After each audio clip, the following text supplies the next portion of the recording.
Bonjour, bienvenue sur cette vidéo. Je suis Kevin Naiken du cabinet Success Conseil. Ça fait une quinzaine d'années que je fais ce métier et l'année dernière, enfin toute l'année dernière, j'ai coaché plus d'une cinquantaine de clubs et je me suis rendu compte que tous les clubs qui réussissaient avaient la même stratégie et que tous les clubs qui échouaient avaient les mêmes problèmes. Et aujourd'hui, je vais vous parler des 5 piliers de la réussite. Que font tous les clubs qui réussissent? C'est-à-dire ces 15% de clubs en France qui réussissent et qui ont des résultats intéressants, qu'est-ce qu'ils font? Alors aujourd'hui, les 5 piliers de la réussite, c'est quoi? Alors, je vais vous parler des 5 piliers. Le premier pilier, c'est la prospection. Alors aujourd'hui, si vous voulez réussir dans votre, si vous voulez faire progresser votre club et réussir dans votre club, vous devez avoir une vraie stratégie de prospection. Et là, je vais vous parler des 6 branches de la prospection. La première branche, c'est la communication externe. Alors, c'est quoi la communication externe? La communication externe, vous savez bien, c'est du 4x3, c'est du prospectus, c'est de la radio. Alors très souvent, c'est des choses qu'on fait. Alors des fois, on ne le fait pas à la bonne période, et peut-être pas la bonne offre, et pas au bon moment, pas le bon format. Donc là, il va falloir vraiment avoir une stratégie en se posant la question, comment je fais pour avoir la bonne communication externe? Ensuite, la deuxième branche, c'est la communication interne. La communication interne, c'est quoi? Aujourd'hui, dans votre club, je suis sûr que vous avez des clients qui viennent se renseigner, donc des visiteurs qui ne s'inscrivent pas. Est-ce qu'aujourd'hui, c'est des gens que vous relancez par mailing, par téléphone? Donc, quel outil vous allez utiliser pour relancer, par exemple, ces visiteurs non inscrits en termes de communication interne? Deuxièmement, vous avez aussi des gens aujourd'hui qui étaient des clients chez vous, qui ont résilié leur abonnement. Est-ce qu'aujourd'hui, ces gens-là, vous leur envoyez un mailing? Est-ce que vous les relancez? Quand vous les relancez, qu'est-ce que vous leur dites? Quelle offre vous leur proposez? Ça, c'est la deuxième branche de la communication interne. La troisième branche, c'est le parrainage. Alors aujourd'hui, beaucoup de clubs me disent, tiens, on fait du parrainage, on offre un mois, on offre un sac, on offre quelques euros. Mais aujourd'hui, si vous voulez vraiment réussir dans votre stratégie de prospection, il va falloir avoir vraiment une vraie politique de parrainage, une vraie méthode de parrainage qui soit marketée et professionnelle. Ensuite, vous avez la quatrième branche qui est les réseaux sociaux. Donc ça peut être Facebook, ça peut être Twitter. C'est aujourd'hui, comment communiquez-vous sur Facebook?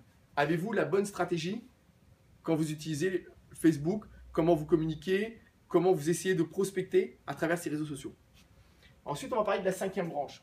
La cinquième branche, c'est la prospection, la téléprospection. La téléprospection interne, c'est-à-dire comment j'utilise mes clients pour récupérer des noms, des prénoms, des contacts, pour pouvoir relancer après ces contacts pour générer du trafic. Ça, c'est la téléprospection interne. Donc, c'est fait par votre club. C'est des choses qui ne coûtent pas beaucoup d'argent parce que c'est vous qui allez récupérer les coordonnées. Mais imaginez que vous récupérez une dizaine de coordonnées dans le mois et que vous faites venir 5-6 personnes et que vous en signez 3, et ben, ça fait 3 x 12, et ben, ça fait 36 contrats à l'année. Voilà. Ensuite, la sixième branche de la prospection, c'est la téléprospection. C'est la téléprospection externe. C'est-à-dire qu'aujourd'hui, on se rend compte que dans certains clubs, dans des clubs qui arrivent à maturité, aujourd'hui, vous avez deux types de clubs. Des clubs qui arrivent à maturité, qui, quand ils communiquent en communication externe, en interne, en parrainage, ben, ce n'est pas suffisant pour générer suffisamment de trafic. Donc, ils ont besoin d'avoir une source de trafic différente. En plus, on voit aujourd'hui de plus en plus de concurrents s'installer autour de votre club. Donc, ça veut dire quoi? Ça veut dire qu'aujourd'hui, votre trafic est amené à être divisé. Votre trafic est forcément diminué par l'arrivée des nouveaux concurrents. Donc aujourd'hui, vous avez aussi la possibilité de rajouter une sixième branche dans votre prospection, dans votre communication, c'est de faire appel à une société de téléprospection qui va générer du trafic. Donc voilà. Bien sûr, il faut que ça soit fait de la bonne manière, de manière élégante et classe, mais aujourd'hui, c'est des choses qui peuvent vous générer 30, 40, 50 prospects de plus par mois. Donc vous imaginez, si vous signez que 30% de ces prospects, ben, ça fait une quinzaine de contrats par mois, donc multiplié par 12, ça fait 150 contrats.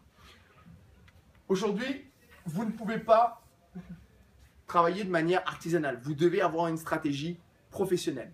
Donc voilà, ça c'est le premier pilier. Tous les clubs qui réussissent travaillent sur le premier pilier qui est le pilier de la prospection. Le deuxième pilier, c'est la vente. C'est aujourd'hui, j'ai envie de vous poser deux questions. La première, c'est est-ce que aujourd'hui vous mesurez le nombre de prospects qui rentrent dans votre club? La deuxième question, est-ce que vous mesurez le nombre de contrats? Connaissez-vous aujourd'hui votre performance commerciale? Sur 10 personnes, combien vous en signez? 3, 4, 2, 2,5, voilà. Aujourd'hui, pour avoir coaché plus d'une centaine de clubs, je me suis rendu compte que la plupart des clubs étaient à 3 à 4 sur 10. Mais vous imaginez la perte de contrats? Imaginez si aujourd'hui vous étiez à 6 au lieu d'être à 4, ça ferait 20% de plus. Voilà. Aujourd'hui, vous ne pouvez pas improviser la vente. Vous devez avoir une vraie stratégie de vente. C'est-à-dire comment j'accueille mes clients, quelles sont les questions que je pose pour motiver mes clients, comment je présente mon produit et surtout comment je vais présenter mes prix pour conclure. Voilà. Ça, c'est le deuxième pilier, la vente. Tous les clubs aujourd'hui qui réussissent ont une vraie méthode de vente. La deuxième chose, c'est aussi, dans la vente, on a une deuxième chose, c'est les gens qui nous appellent au téléphone. Je me suis rendu compte que aujourd'hui, beaucoup de clubs ne savent pas répondre au téléphone. C'est-à-dire quand ils répondent au téléphone, ils te répondent au feeling. Donc après, certains patrons me disent « Tiens, écoute Kevin, aujourd'hui le téléphone, ça ne marche plus parce que les gens nous appellent, ils veulent juste les prix et puis ils font le tour des clubs en les appelant. » Alors que ce n'est pas vrai. C'est pas vrai. Aujourd'hui, quand je me renseigne un peu auprès des clubs, il y a des clubs qui ont 15, 20 appels téléphoniques, 30, 40 pour d'autres clubs par semaine. Donc vous imaginez, si vous avez 30 appels par semaine, ça fait 120 appels. Si aujourd'hui vous avez une vraie stratégie qui vous permet de faire venir 50% de ces gens-là et que vous en signez que 50%, ça fait ne serait-ce que, imaginez qu'aujourd'hui vous avez 100 appels téléphoniques, mais vous avez une méthode pour répondre au téléphone, c'est-à-dire vous en faites venir 50%, ça veut dire 60, et vous en signez 50%, ça fait 30 contrats. Mais 30 contrats x 12, ça fait 360 contrats dans l'année. Je me suis rendu compte que souvent dans les clubs, il y avait vraiment une hémorragie. Une hémorragie. C'est-à-dire que avant d'essayer de gagner des contrats en plus, avant d'essayer de gagner de l'argent, il faut déjà éviter d'en perdre. Et déjà avec le manque de savoir-faire dans la vente, avec le manque d'outils pour répondre au téléphone, souvent les clubs perdent beaucoup d'argent. Ensuite, il y a une troisième source aussi qui est négligée, c'est les mails. Aujourd'hui, vous avez tous des mails de renseignement. Alors, quand vous avez des mails, des gens qui vous envoient des mails pour répondre, qu'est-ce que vous répondez? Et quand vous les relancez, qu'est-ce que vous leur dites? Là aussi, ça ne peut pas être improvisé. Il faut vraiment avoir une vraie stratégie, une vraie approche pour pouvoir répondre à ces mails. Voilà, ça c'est le deuxième pilier. C'est aujourd'hui, est-ce que je mesure ma performance commerciale? Est-ce que je l'améliore? Est-ce qu'aujourd'hui, je vérifie comment mes collègues vendent des abonnements dans mon club? Quelle est la méthode utilisée? Est-ce que la méthode elle est efficace? Est-ce que la méthode elle fonctionne? Le troisième pilier, c'est le produit. Alors ça, c'est aussi un des gros problèmes de notre métier. Aujourd'hui, il y a une chose qui est claire, c'est que vous ne pouvez pas réussir avec un produit pourri.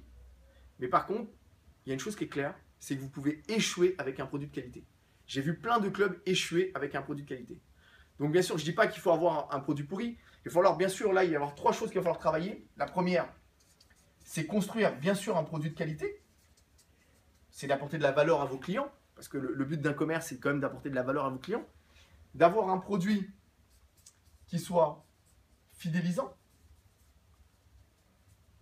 et d'avoir un produit qui soit rentable. Alors ça veut dire quoi? Ça veut dire qu'aujourd'hui, quand vous construisez votre produit, c'est combien de machines je mets, combien de cours je mets, combien de profs je mets, jusqu'où c'est intéressant dans ma fidélisation et à partir de quand c'est plus rentable. Voilà. Donc il y a une vraie réflexion à avoir là. Le quatrième pilier, c'est le modèle économique. Alors, le modèle économique, c'est quoi? C'est votre business. C'est comment créer un business rentable. Qu'est-ce qu'un business rentable? Quand vous voulez créer un business rentable, vous allez déjà tenir compte de 4 points. 4 points très importants. Le premier point, c'est quelle est votre zone de chalandise? Voilà, quel est votre potentiel de zone? Le deuxième point, c'est qui sont mes concurrents?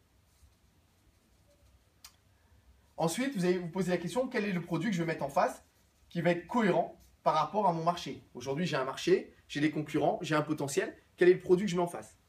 Ensuite, on va se poser la question, quelles sont mes charges d'exploitation? Et dans mes charges d'exploitation, est-ce que mes ratios sont respectés? Aujourd'hui, vous avez 3 ratios à respecter si vous voulez gagner de l'argent qui sont non négociables. C'est des ratios qu'il faut respecter. Quand on regarde tous les clubs qui gagnent de l'argent, respectent ces 3 ratios. Le premier ratio, c'est le ratio de masse salariale qui ne doit pas dépasser les 35% en dépenses. Votre ratio de loyer qui ne doit pas dépasser plus de 15%. et votre ratio de frais de fonctionnement qui ne doit pas dépasser les 40%. Ça veut dire que si vous respectez ça, il vous reste 10% de trésorerie à la fin de l'année. Donc, vous comprenez bien que vous avez plutôt intérêt à travailler tout au long de l'année pour pouvoir maîtriser vos ratios. Ça, c'est le quatrième pilier. Tous les clubs qui réussissent travaillent aussi sur leur gestion, ce qui est très important.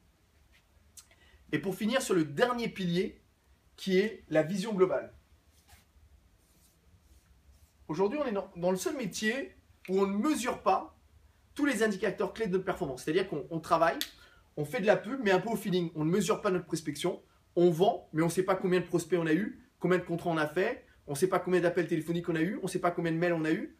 On ne calcule pas la rentabilité de notre planning de cours. Donc finalement, on feeling. La vision globale, c'est quoi? C'est aujourd'hui, nous, on a créé Success Conseil, un tableau, ce qu'on appelle un tableau de supervision avec tous les indicateurs clés de performance, où on va mesurer en permanence votre prospection, on va mesurer votre performance commerciale, on va mesurer votre produit et vous allez mesurer votre gestion. Et à partir de là, effectivement, vous allez pouvoir, en fonction des résultats, piloter et manager effectivement votre club de remise en forme. Voilà. Je voulais aujourd'hui faire cette vidéo parce que il me semble très important que si vous, en tant que patron, vous regardez cette vidéo ou en tant que futur patron, que vous sachiez exactement quels sont les 5 piliers de la réussite. Parce que ces 5 piliers ne sont pas négociables. Si vous n'avez pas une stratégie de communication pour générer du prospect, une entreprise qui n'a pas de prospect est une entreprise qui est amenée à mourir. Mais si aujourd'hui vous dépensez beaucoup d'argent à faire venir du prospect, mais que vous ne savez pas vendre, à un moment donné, vous allez avoir un problème. Mais surtout si aujourd'hui vous avez une bonne prospection, vous avez une bonne performance commerciale, mais vous avez un produit qui n'est pas qualitatif et que vous ne fidélisez pas vos clients, bah à un moment donné, étant donné que vos clubs sont souvent dans des zones limitées, vous dire votre potentiel il n'est pas illimité. Si aujourd'hui vous perdez 50% de vos clients ou 60%, à un moment donné, vous allez avoir certaines difficultés. Et bien sûr, le dernier pilier, aujourd'hui, si vous ne respectez pas vos ratios de gestion, vous pouvez faire ce que vous voulez, vous ne gagnerez pas d'argent. Donc c'est non négociable. Voilà. Et la vision globale, le conseil que je peux vous donner, c'est mesurer en permanence votre prospection, votre performance commerciale, votre produit et votre modèle économique. Voilà. Et puis si vous souhaitez avoir plus de renseignements, vous pouvez me contacter sur mon site Success Conseil, www.successconseil.com. Voilà. Merci et à bientôt les amis.